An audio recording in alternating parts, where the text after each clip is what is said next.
Hey everyone, welcome back. Thanks for sticking with me over the last 3 years. Today's episode needs a little explanation, but first, a word about our sponsor. If you've been listening to Ranching Reboot this year, you'll know our sponsor is LandTrust, the Recreation Access Network. LandTrust exists to enable the enjoyment, profitability, and sustainability of America's undeveloped private lands. LandTrust is all about connecting landowners with outdoor adventurers. We built an online marketplace that makes it easy for both of you to find each other. Here's the deal. Landowners, you've got this amazing land, right? You could share it and make some extra income. Hunters, hikers, campers, you folks crave new places to explore. Land Trust connects you with those special spots all on private land. We believe in working lands. That means keeping farms and ranches productive while also offering conservation and recreation.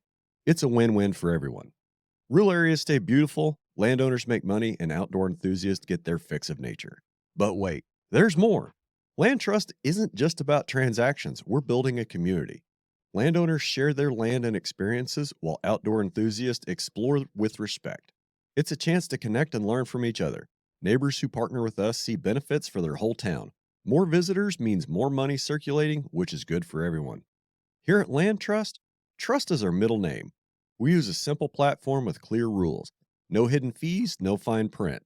Landowners get a good deal with protection, and outdoor enthusiasts get amazing experiences without any surprises. Are you ready to explore? Join Land Trust, the Recreation Access Network. See for yourself how Land Trust can create amazing experiences for both landowners and outdoor adventurers.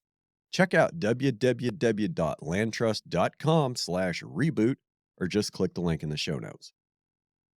Okay, back to this week's episode.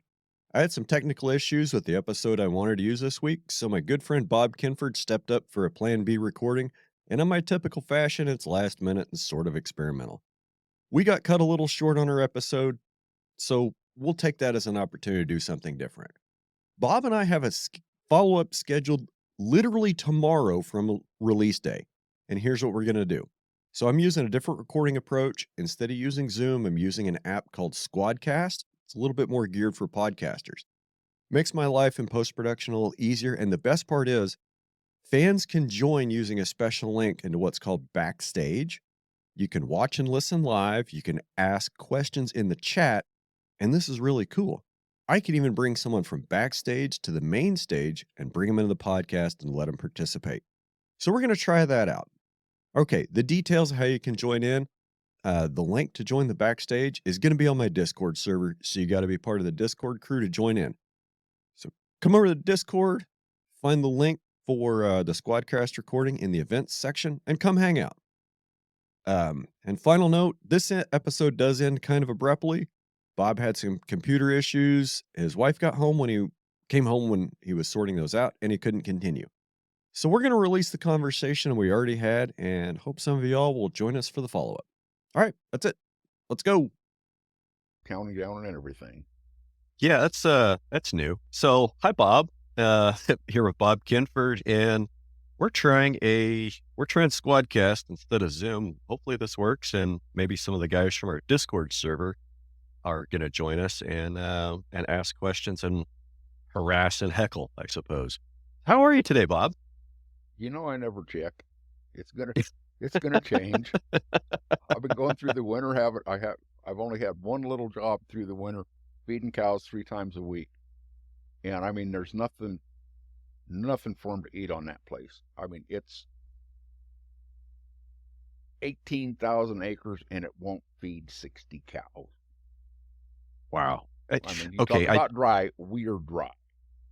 I know where you're at. Why don't you tell everybody else where you're at that Uh, doesn't know? in far west Texas, out where they claim it's God's country, but I think Satan has the lease on it. And these people have, I mean, they're good people, but they're conventional operators and stuck into that whole damn paradigm. They've got another smaller place they just picked up. It hasn't been grazed for 3 years. And we went down, we fixed fences and water lines on the one place, and then we gathered the other day, and he got a offer on his cows, and he just sold that set of cows. So my job of going down and starting an IMG program on the other place just kind of beep, out the Is door. gone.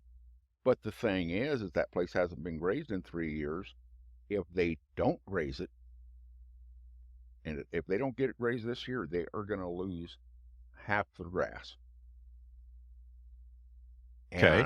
And there's no way of trying to convince them of this because they're stuck in the paradigm. Oh, you got to let it rest.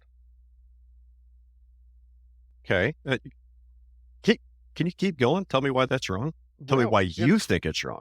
it's not because I think it's wrong. It's just then what nature's shown me down here. Once you get past about 2 years rest, it starts oxidizing.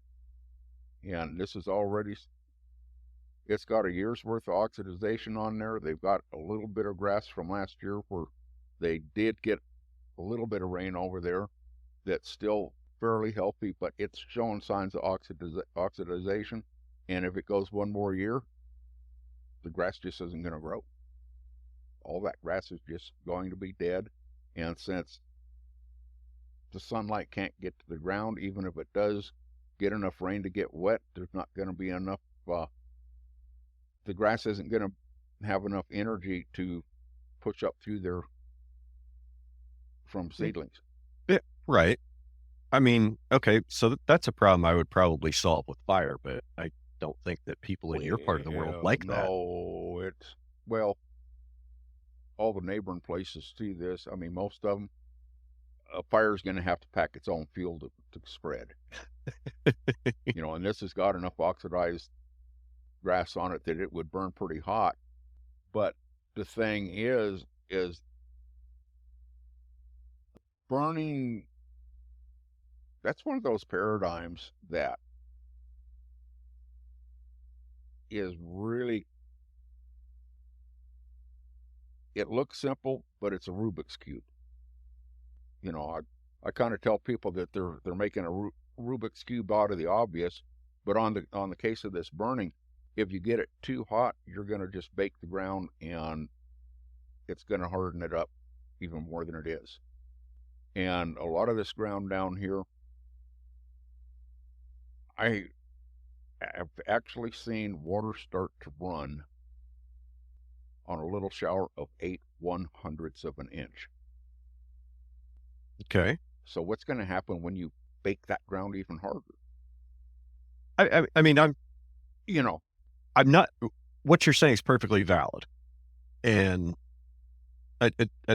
just I guess go ahead. I want to let you finish, But because I have got nothing to argue with you about, and I know that's true in some cases. If you take that same ground and you get enough herd impact on there to trample it, and then you're also getting your footprints, it's going to collect the moisture in that more, and you're also adding nitrogen and phosphorus, everything else that's coming out of that urine and dung to get those microbes going in the soil to where when it rains, something can actually take place. Right. They do have some grasses down here that they'll burn.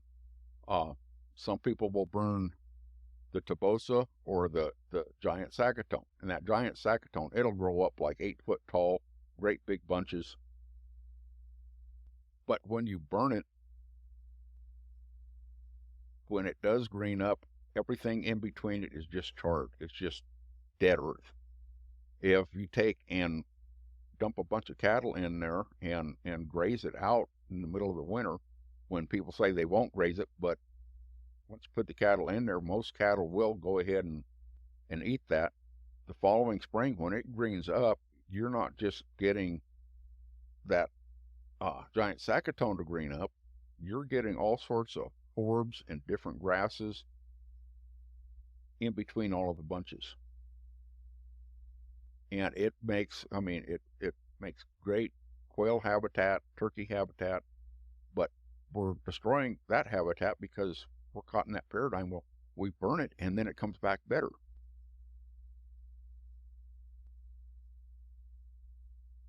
What I think I heard you say, kind of aside from the whole burning thing, is it seems like a lot of that ground down there benefits more from being grazed in the winter than it does during the growing season. I think every place does. what I've noticed, and I've noticed even getting up, going to visit Hoy's and going over there on the Masto and clear up into Montana, is, and it's kind of counterintuitive, but we always think of those stalks as dead. But Right. and every species of grass seems to have a little bit different level of what it needs to be grazed down to do this. But if you start looking at those grasses in the spring, something that's being grazed in the winter and not taken all the way down to the ground, but taken down to, say, depending on the species of grass, 3 inches to a foot tall, those stalks will green up before the leaves green up, Okay. to where it's kind of kick-starting your photosynthesis on the plant, and then the leaves will kick in next, and those plants will start in faster, greening up faster than the ones that haven't been grazed, or the ones that have been grazed all the way down to the ground. I mean, Okay. we're really bad at observing. Why do you And think that is? Because we have such a short attention span and a short time scale? Oh, here we go over the rabbit hole. People talk about the human race being so inquisitive and so intelligent, and look at look at this right here. This took some brain power to come up with this shit, right? But in reality, what is it? It's maybe 1% of the population of the world comes up with something like this. Then you got another percent that's, Jeff Bezos and Elon Musk that takes advantage of these people. And then you've got people that are going, oh, wow, we can use this to make money. And they put it into some format where they're making money. Then they got us that are sitting here, we're just doing this for free just because we think we're smart. And then you have the people that are just working paycheck to paycheck. Everybody gets their own little narrow deal, and we're really not that inquisitive. We're really not fucking bright. I know I'm not bright. I just look at things and I do get curious, but it's like, it's not necessarily because I'm intelligent. It's just because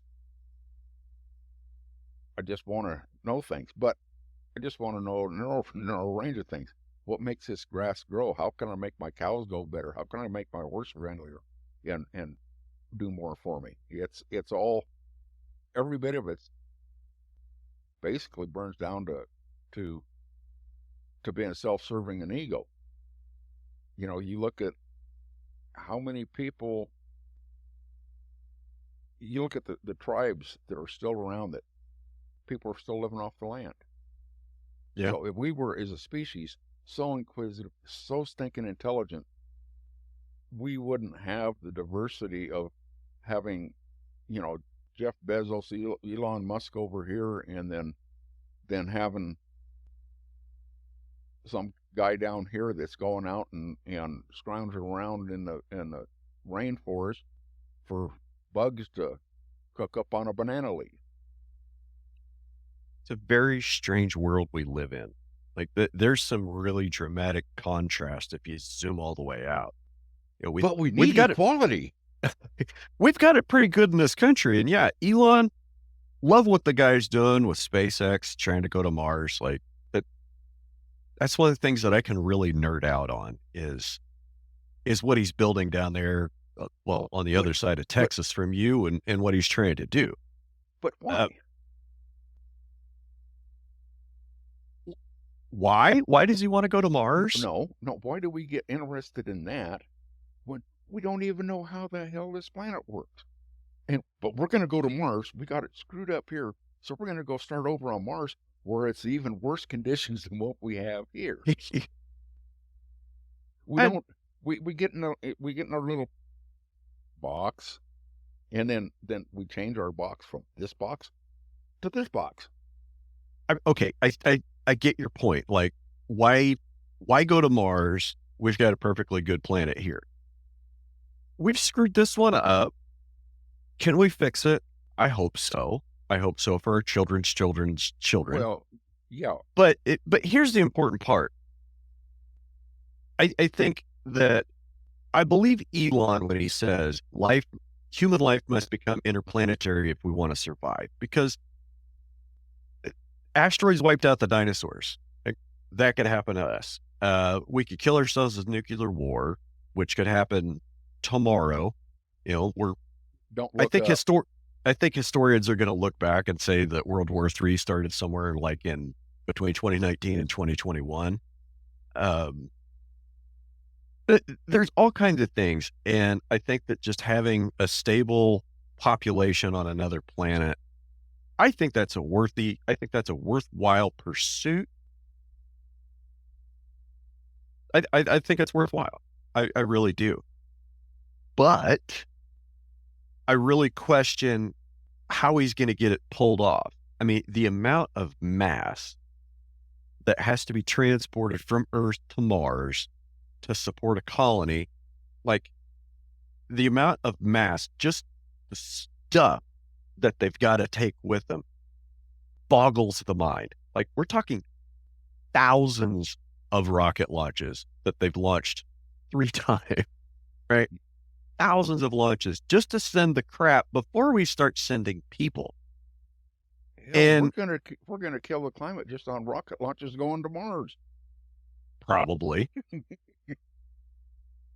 But then I think, okay, how do you feed a colony on Mars that's literally at best a 9-month rocket ride from Earth? Okay. Like, you don't just call Domino's and have a couple of larges delivered. Like, that shit doesn't work. You had a part, and I'm really bad about listening to podcasts. I'm getting to where I almost don't listen to anything because I'm getting overload, and you know me, I'm kind of ADHD, and then I get an compulsive deal to dive into shit, and it's just kind of, for my own sanity, I'm not listening to a whole lot. But I saw on Discord where you had that gal talking about greenhouses. Okay. Now, you were making you made the comment there that, well, it takes too much energy to this, to that. And I got to thinking about that. Nah, it doesn't. Not really. They do the hydroponics where they put in all the chemicals and crap. But at the same time, you could do hydroponics running it off of gray water. Oh, yeah. I mean, when I was a kid, you could still have your gray water going out of a drain, and we just had a 3-inch hose, and the toilet went into the septic tank, and everything else went down the hill, and we just went move that pipe. Well, we want to go fishing. That's where we went to dig worms, because any place else on the property, once you dug down about 6 inches, you were on sandstone. You could dig a 4-foot hole where that gray water had been going, and it was just full of worms. Okay. So why do we make all of our water has to go to a sewage plant, and then we got to buy water, put it out on our yard, because it's illegal to just have your gray water from your washing machine going out to water the garden. Okay. I have some thoughts. Uh-oh. And water should be reused, and we throw away a lot of fertility into wastewater systems to try to keep that concept kind of clean. Everybody knows what we're talking about. There's a lot of fertility value that ends up in that system that should be reclaimed. Okay, and that seems like a pretty obvious one. And I have a gray water drain here at the house. Everything but the toilet goes through there, and the shower. Like our the dishwasher, the clothes washer, the kitchen sink, that's what goes out to gray water. The showers, toilets, they all go to the septic. And of course, there's other ways to do it. And where our gray water drain goes, we put our garden like on our garden is kind of down the gray water drain, and she's got some plans to put some stuff down through there. And it's like the water recycling. Yeah, it works. But then when you start doing it at scale, in a built up area, then you've got people that are taking antibiotics or taking other weird things that end up, getting passed through the body. And, I can see that, when people start moving into towns, all right, we have to deal with this waste problem. It has to stay clean because we can't have people getting sick. And that's the reason why things kind of developed the way they did. The problem is not necessarily like rooted in how we're dealing with these substances. It's because we want to live in cities, and that's just the system that's what we came up with. We talk about compost. Compost is great. We throw a hell of a lot of it away. And, like you mentioned, I think it was the same podcast that we were talking about the hydroponics, that, 40% of food gets thrown away and most of it's wrapped in single-use plastic. It ends up in a landfill. Why are we composting that? I'd like to know that, because the local grocery store, we've only got one. They throw away a ton of stuff. They have to pay to have it taken away. And I was gonna, what the heck? Why not just take this? I was feeding these cows out here. Why not take that out and just drop it in where you've got little royals started, and let the cows go in and eat it and trample the heck out of it, and it would have added to the soil fertility, fed the cows. They wouldn't have what? Nope. It's against company policy. And it's a small chain. It's Lowe's Groceries, and their company policy is no, we can't do that. And why they have the company policy? I mean, there's towns around that will not allow you to do that. They're bound by regulations that prevent them from doing that. And of course, who makes the regulations? People that don't have a stinking clue. People that don't have a dog in a fight. They make a conspiracy to save us by doing something that's just totally 180 degrees opposite of what needs to be done.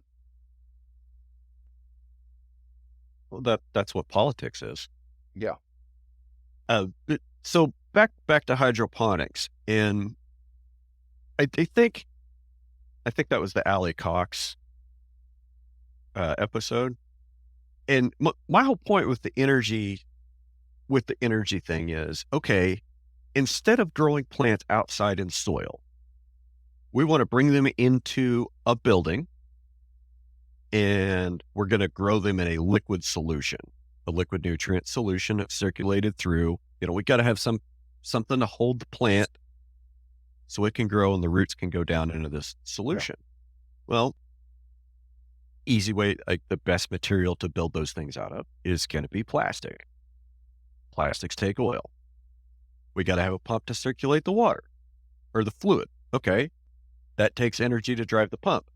Now, all the nutrients that we're putting into the fluid, into this hydroponic solution, where the nutrients come from. Well, see, there's where your gray water comes in. Do you realize how many? You're right. You're right with the gray water. But if we're talking about how many vacant buildings there are in every city, you talk about urban sprawl. As we get urban sprawl, we're also getting inner city decay. I think I saw that. I mean, you've got these factories that could be, sounds communist here almost maybe, but it's okay. Let it rip. They could redesign some of these vacant factories into apartment buildings with with built-in hydroponics, passive solar to help heat, and run it all off the gray water. That's a very interesting concept. And I'm sure it has some potential. Like I would, while you were talking, I just had this vision of like something like the Sears Tower, whatever they changed the name of that one to. Just imagine big old building, you've got some shops down on the bottom, and then maybe you've got like a couple levels that raise livestock, and then you've got a couple residential levels and a couple farm Well, levels. And I wouldn't necessarily have livestock in there. why not?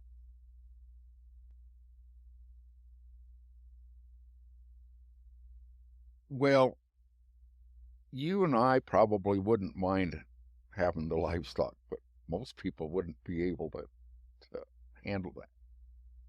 I They mean, would think it smells bad. I'm going to go up to the 83rd floor and check on my cows today. I mean, who wouldn't want to go work, okay, never mind. That's something they're doing in China with the Geez, big we found a skyscrapers, I mole hole guess. in the bottom of the rabbit hole. Yeah, something like that. But no, And there's nobody here to heckle us on that. That's bad. but no, where do the nutrients come from in a hydroponic system? Like, they have to come from somewhere. Do we get them from another plant I or work a for a chemical guy. process? But so that kind of goes back to like the whole microbiome argument. And, we talk about how plants, when you plant a garden, if you just plant rows of beans, you're going to have one kind of crop. If you intersperse those beans with companion crops and the soil biology really gets going, you're going to have a lower input system that's more productive. So what I'm saying is, growing hydroponics in a monoculture with all the synthetic inputs, it's hard for me to see how that's going to Why would be you have to grow better or grow healthier food Who than the food heck? grown in soil. Okay, here we go. This is a paradigm. Who the hell comes up with the deal that just because you're growing it hydrophonically, it has to be a monoculture? Who says Good question. Good question. Have you ever seen a hydroponic farm with No, different species? No, it's these guys. They go, well, they're just like a conventional farmer. It's they're going to think out of the box, and they jump out of the conventional farmer box into the hydroponic box, and they're still growing one thing. I actually worked for a guy that had he was growing tomatoes in hydrophonically in Nevada. Makes And sense. it was, he heated the place. He had a hot water well, and he actually distilled the water for the plants and used that hot water to heat it. But what he did is and it was made out of 2x4s plastic and rain gutter, and he was distilling 200 gallons of water a day in the winter. Just right out of the atmosphere. Just pull it right out of the air. No, he had it set up, and he was running that hot water into it. Well, that hot water just happened to have a lot of aluminum in it. Okay. So when it had started getting filled up, he'd pull that out and he'd stockpile it, and every once in a while he'd send off a load of aluminum ore. Interesting. But all of his nutrients were straight chemicals. Okay. Today they've got these places that are doing the making their own, like a sourdough starter of microbiology, microbes for the soil. And there's no reason why a person couldn't be doing that.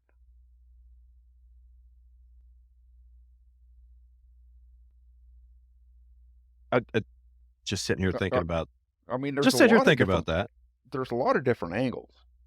And what I've noticed is there's those of us that cannot pass a rabbit hole. We can't do it. And people think we're stinking crazy. And we probably are. But we don't get locked into one box. We just, people change paradigms and thinking, well, we're thinking out of the box, and all they're doing is just going into a different box.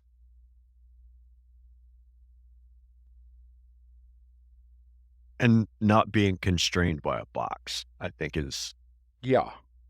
Yeah, but that's what people do, though, is they go from, okay, we're going to go from conventional grazing, we're going to go to regenerative grazing. Well, you've got the guy that does the total grazing, you've got Jim Garrish, you've got all these different people out there that are saying you have to do, and you get stuck in that box and you can't get beyond it. Yeah. Okay. So that leads into a good conversation about, and the way I think about it is it's like grazing systems branding. Like, I love Jim Garrish, don't get me wrong, but like his grazing brand is MIG. And then there's another gentleman we all know we're talking about when we say total grazing. That's kind of like his brand name. And where I get to, it's like they want to sell a brand name. They want to, like, that's their thing. They want to be recognized for it. And I get it. It's marketing. But where I think people are going wrong is they're buying into it as a system, as a prescriptive system, instead of a paradigm shift, which you and I both know, like, you can have your ranch set up one way and you say, okay, I'm going to do this regenerative grazing thing. And you can design a grazing system. Well, will that system work on someone else's? Maybe not. Is that grazing system you design, is that actually appropriate for your context, or are you just using someone else's practices because they sounded cool? Well,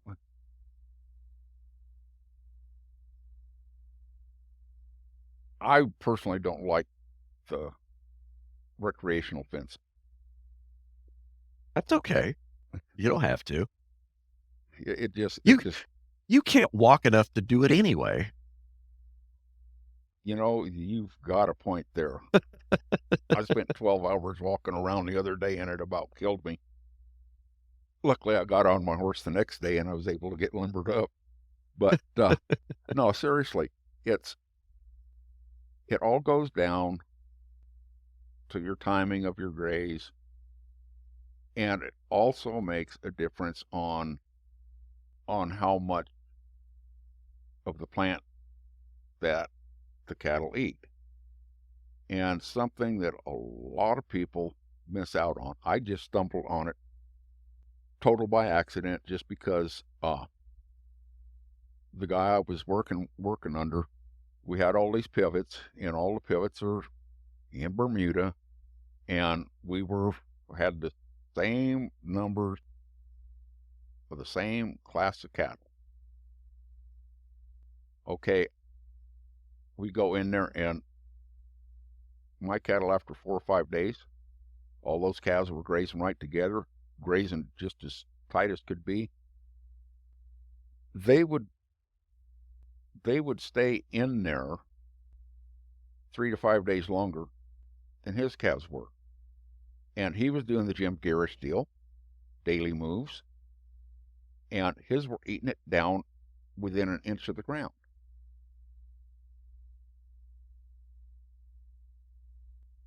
And when mine came out, I still had over half the grass left. And then it also recovered faster because of the fact that it was still all green. There was photosynthesis never stopped. It never got knocked back because they were just taking that top third. So at the end, when we go to ship, which set of cattle would you think would have gained more weight? Well, Those that were eating everything, or just the top third? I was gonna say, I already know because we had this conversation yesterday, Yeah, sir. but there might be people that don't know. I mean, there's definitely nobody Right. listening today, so it'll be new for them tomorrow. Yeah. Yeah. Um, but it was the same. It was identical. And like I told you yesterday when I talked to Temple Grandin about it, she said that taking that top third to one half, they're getting the peak nutrition, which allows their rumen to work more efficient. And we make all of this talk about, oh, we've got to be able to make them perform on low performance feed. Well, if they can just take that top third, let all your plants recover faster for the same weight gain, and then one of the results in there that Ricky Scrimmer's cattle do that, and she sent me some video here a couple of years ago where she said it was 107 or 108 degrees at 8 o'clock at night. Ooh. And she's built her herd up enough to where their water system can't handle all the cattle on one drink. So they're in this pasture and they're about a half mile away from each other.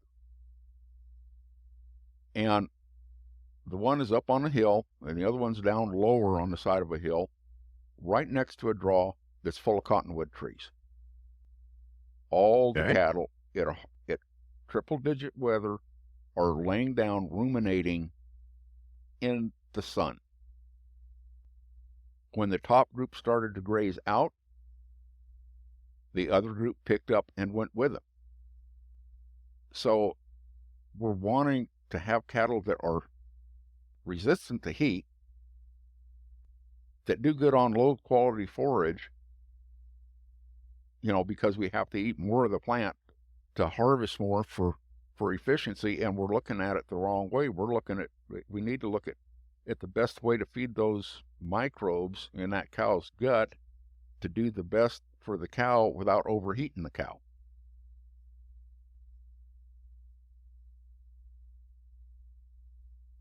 Yes. So when we start going for this, we've got to eat more of that plant and utilize that low quality forage. Well, we're making the cow miserable from the heat. They're not as heat tolerant, and then it's taken longer for the grasses to recover. Yes. And that's something that when you look at it, it seems like it should be obvious, but we make a Rubik's Cube out of it. Are we breeding for the wrong things? Let me clarify that.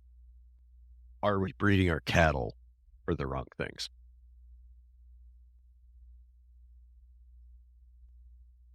Well, it all depends on what we think is the right thing. We all want to save the world. We just disagree as to how. No, I don't even want to save the world. I know there's a bunch of idiots out there that aren't ever going to figure it out, but it'd be nice to be able to give those that are self-sufficient enough that when everything collapses, they can keep making things a little bit better. I was just thinking that's we all want to save the world. We just disagree as to how. That's where a lot of the conflict arises. Is a lot of people want to save the world. I think Elon wants to save the world. I think Alan Savory wants to save the world. They just disagree as to how.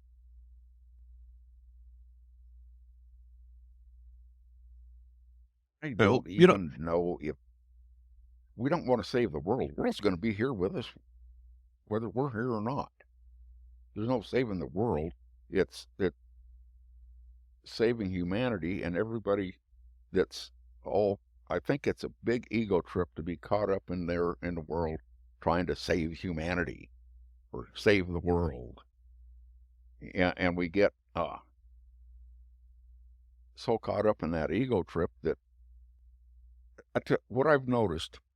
What if we just reframe that and say, instead of saving the world, not even talk about saving soil, we just want to save fertility. Like bovine fertility, soil fertility, human fertility. We want to save fertility. Well, I want to be able to have fun without getting pregnant. I mean, I get that, but well, you're looking at fertility drives everything, basically. fertility drives the bus. Yeah. And there's certain things that would go along with fertility, which we're not looking at. And this is part of the reason, too, why we've got so many people like me running around here like this that packing a little bit extra, is part of fertility is being an easy keeper. Yeah. And we have so much access to food or food substitutes is so plentiful that it's easy to get fat without having to eat a lot. I mean, it does a lot of things on health-wise, but it's also pretty easy to eat too much to the point where yeah, you're too obese to be fertile. Yeah, this is true. But if you look at cows, the ones that are really fertile, that breed up the most, get the best conception rates, or what? They're the ones that can get by on the least amount of feed. Yeah. You look at your Corianis. They're fertile. They get by on not a whole lot. Yeah. You can stick them out down here in the desert and they'll stay in good condition, fairly good condition in conditions that would kill other cows. And then you put them into an area like where you're at, where they've got a lot of grass, and they stay pretty fat. Yeah. Well, I mean, when we have rain to grow some grass, they stay fat. Yeah. I think, so, talking about easy keepers, I mean, what are we being, how are we looking at that? Like, when somebody says, oh, she's an easy keeper, is she an easy keeper because you haul her a bale of alfalfa every month?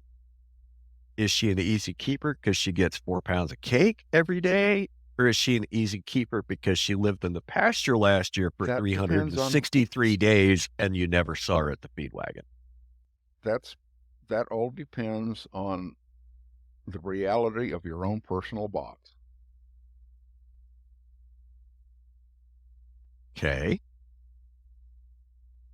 You want to explain that? Well, okay, it kind of goes with everything. And in my own personal box, I get trapped in the most of the Stockmanship. And you look at these people and they're talking that, oh, well, you don't need Stockmanship. My cows go with a bucket of cake.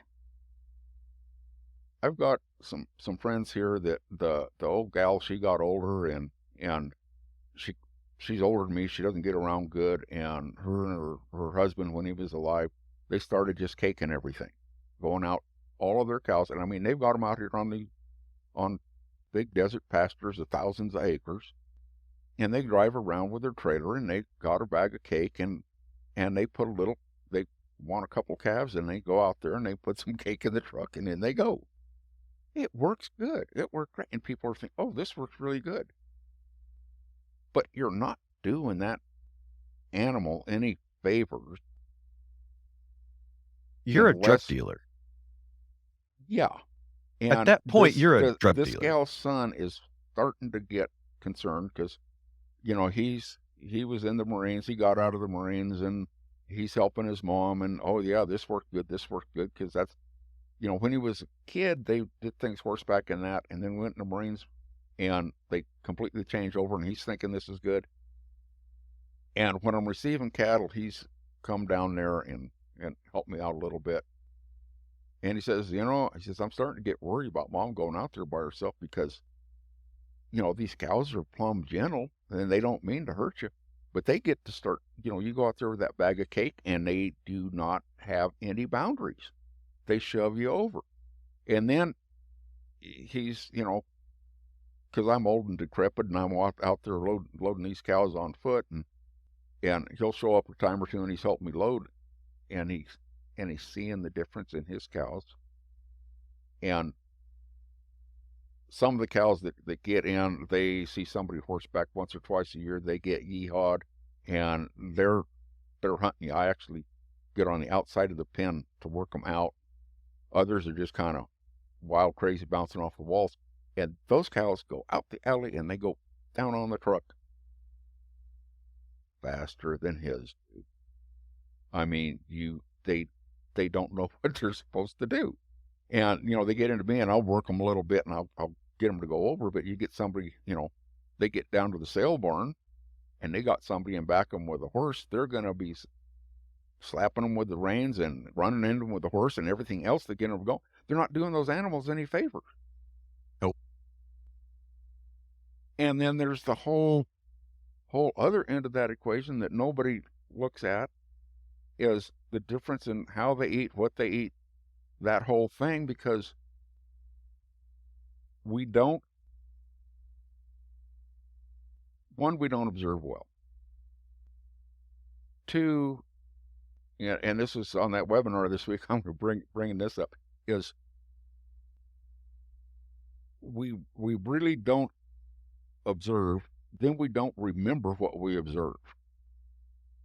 I had a teacher when I was in high school that he'd be thrown in jail today for this. But he had his desk sitting in the back of the room, and this one day he started acting like he was just in a grumpy, bad mood. And there was this one kid that was always in trouble anyways, and so he starts bantering back and forth to him. Kid gets up and goes out the door and he slams the door. And the teacher just comes unglued. The next person that makes a noise is going to get it. Yeah, rah, rah, rah. Well, the kid comes back in and slams the door. This guy jumps up on the desk with a gun and boom, just shoots him. He drops to the floor. I mean, everybody just goes friggin' crazy running out the door. And I'm an idiot. This guy up there, my instinct was to go for the teacher. So I'm fighting my way through everybody. And he's up there and he points that gun at me and goes, "You're next." And it's like, he's got the starting pistol. I said, "How are you going to shoot me with a starting pistol?"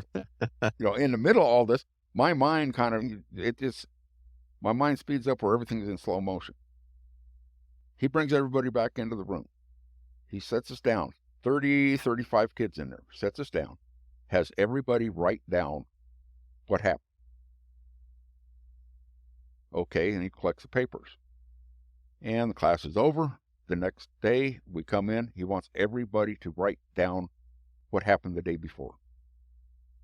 Okay. I think I see where Not this is going. only was there 35 different descriptions on the first day, there's basically 35 different descriptions the second day. So even though we were right in the middle of that, we didn't see it.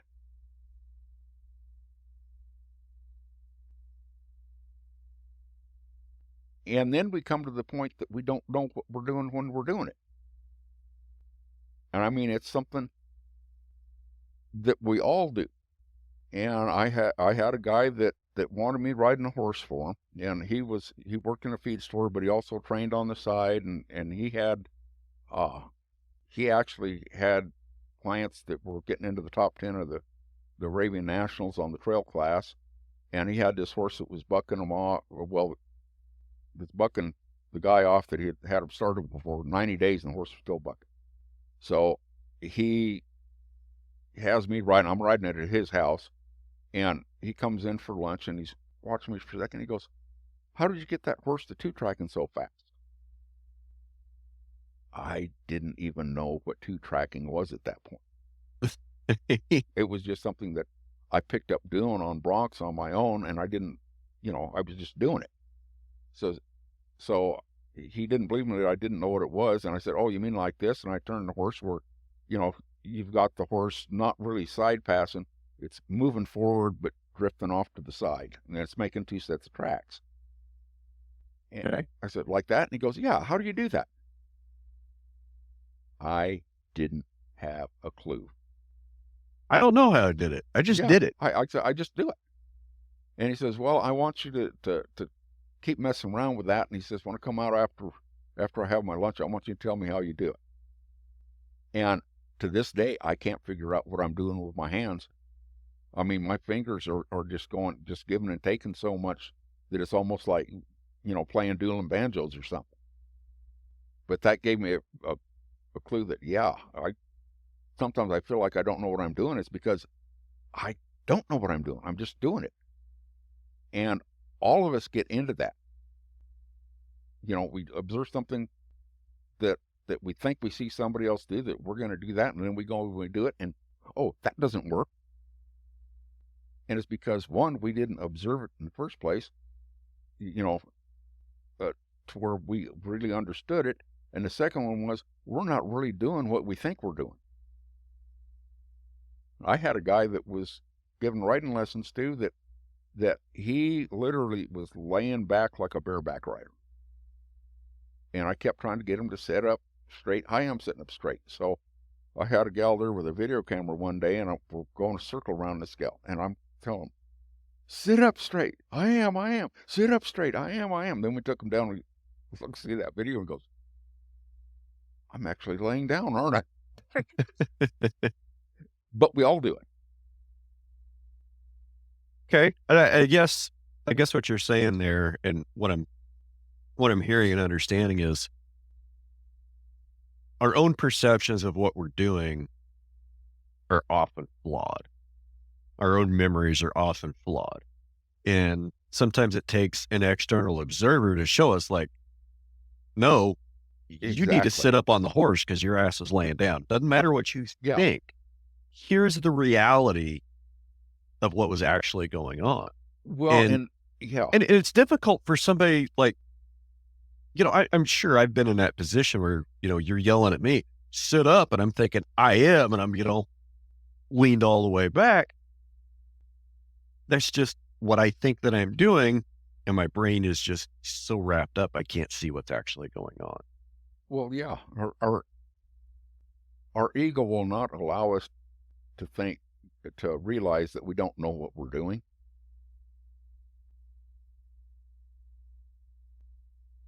Yes. And I've been accused of two things in my life. I've been accused of being an arrogant SOB, and I've also been accused of not having an ego. How does that work? Well, Was it the same person that was telling you no, that? it's always different people. Okay. It's always different people. If it's somebody that really gets, and I don't look at myself as a very intimidating person, but I've had people tell me that, "Oh, well, that person's intimidated by you," and it's like, why? But And that's it's not, just because I challenge what they think is the right way to do something. And they'll be in a situation where this one place I went to work for, their sons have been trying to catch these bulls for months, and they were roping them and everything else to get them in. I just went out, and out of 5 of these bulls that they couldn't catch, I only roped one. And they were mad about it. what you do with the others, just walk them calmly into the corrals. Well, yeah, and it's like, what got me hired on there is I was starting some colts for the guy, and he said they were going to brand and go out, and I had this gal, this friend of mine that we went out, and they thought they'd put us on a wild goose chase, and they sent us down to this area where they had some cows that were kind of trotty that they'd been trying to get in. They couldn't get them in, and they said, well, if you can get those into the pen and then meet us up at this other place, this other set of pens. And about 2 hours later, we come pulling in there with my trailer, and, oh, you give up already? Going, oh, no, they're in the pens. They stopped the branding and drove back down there 5 miles to make sure I actually had them in the pens. Their dad hired me. They were mad. You know, they'd been going in there with 3 or 4 good cowboys, and they couldn't get them done. Well, what does a good cowboy do? As soon as they start running, by golly, you got to build to them. You got to get them cut off. And Oh, yeah. Me, I just start kind of, okay, they're going down. Let's see, probably come out in this ridge over here. So I just hop over a ridge and come out, and after doing this 3 or 4 times, they see you. They don't look at you as a threat, and they're still a little bit sensitive, but they go into the pen. You let them run 3 steps and then fade off. Turn to the off pressure side, and 9 times out of 10, they'll take 2 or 3 more steps, stop, and look at you. But if you want to play cowboy and go run and chase, you can run to the other side of the pasture. If you can do it quick enough, they'll just keep turning right around and go back. They don't even take 3 or 4 steps. They just, you can see them physically just depressure and just slow down, and you know, where they start going fast to run, and then they just slow down to make that turn. I know what you're talking about. And people cannot grasp that. They can watch you do it time after time after time. And, well, the guy that I was working with down here, he told me that doesn't work.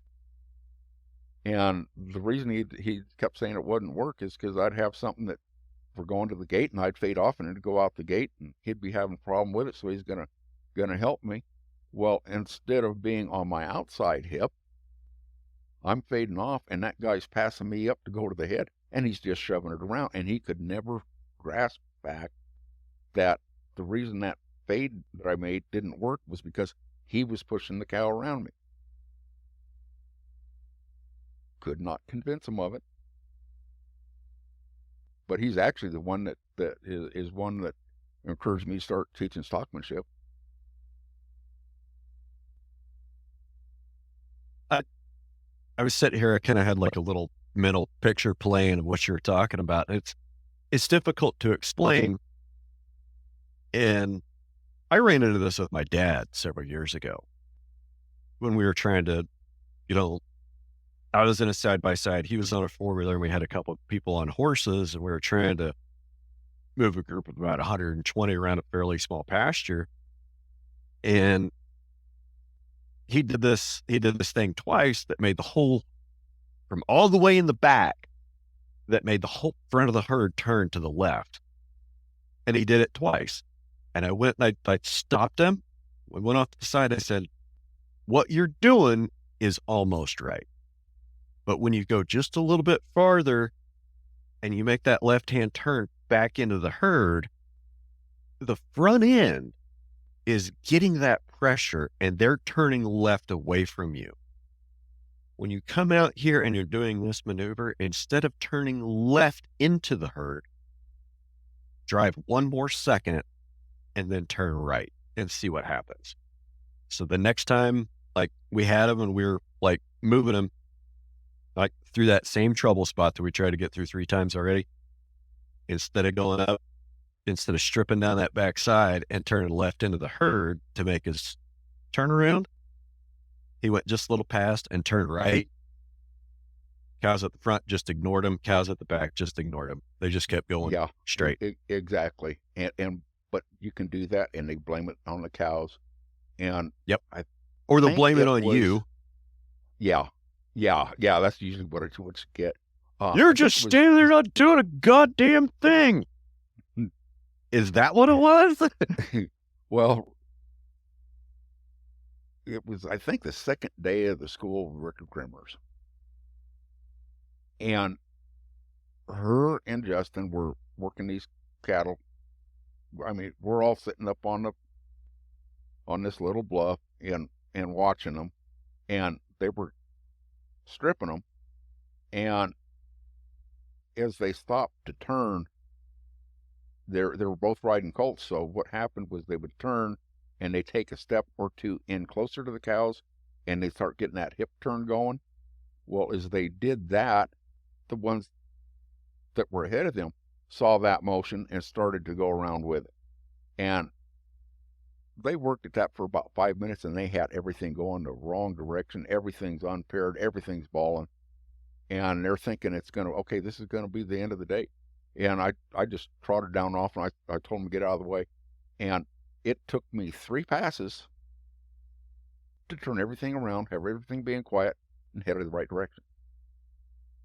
I mean, it was one of those things that, and she says, I figured that was just going to be it for the day. I figured we'd be fighting them to get them turned around the rest of the day. But those passes, and all I did is come up and back of them, have my horse angled into them a little bit to where they saw me coming. And at that angle, it's the only thing I can think of is the way it works is because you're giving them an optical illusion that you're going to run into them. And so they start turning around, and a couple, 3 passes up like that, and all of them turned around and went in.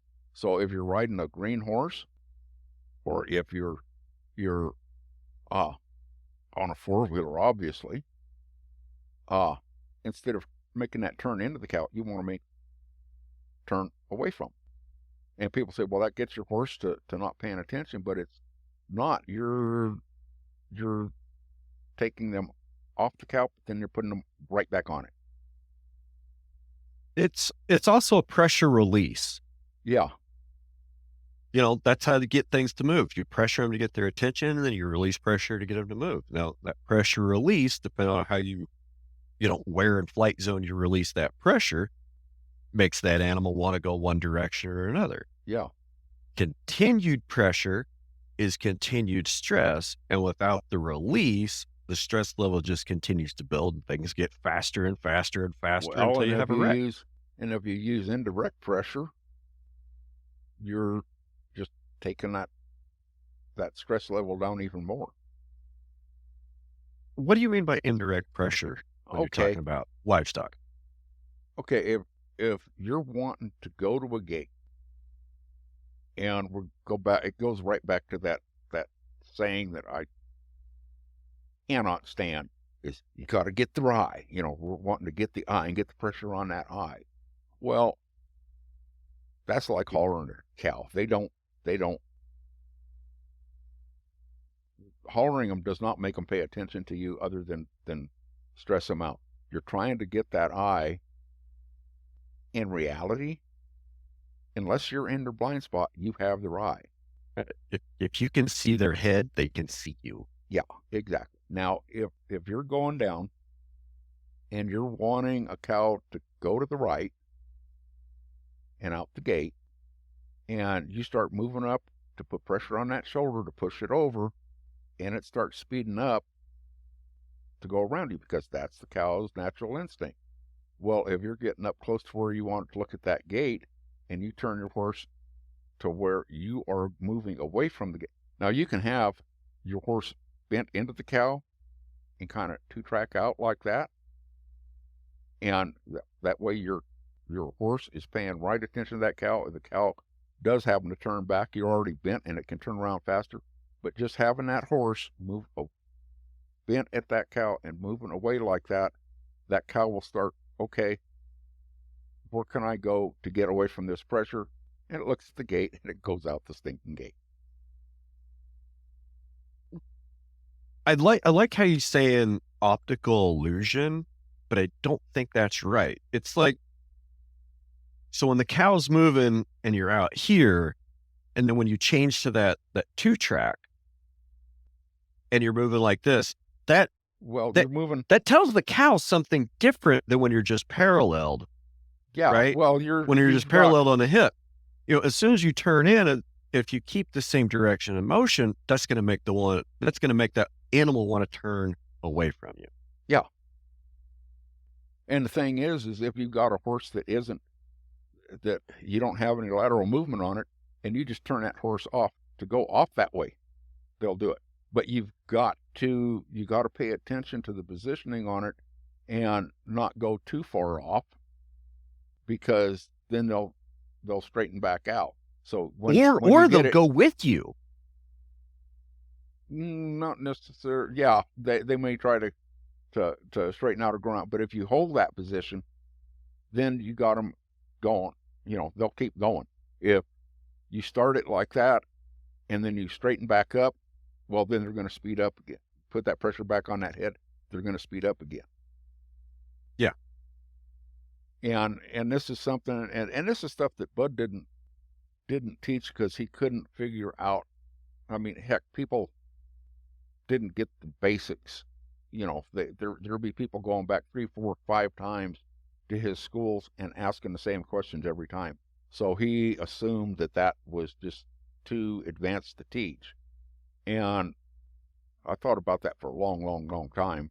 And it's everything that a cow does in reaction to us is basic. Okay. There is no advanced anything.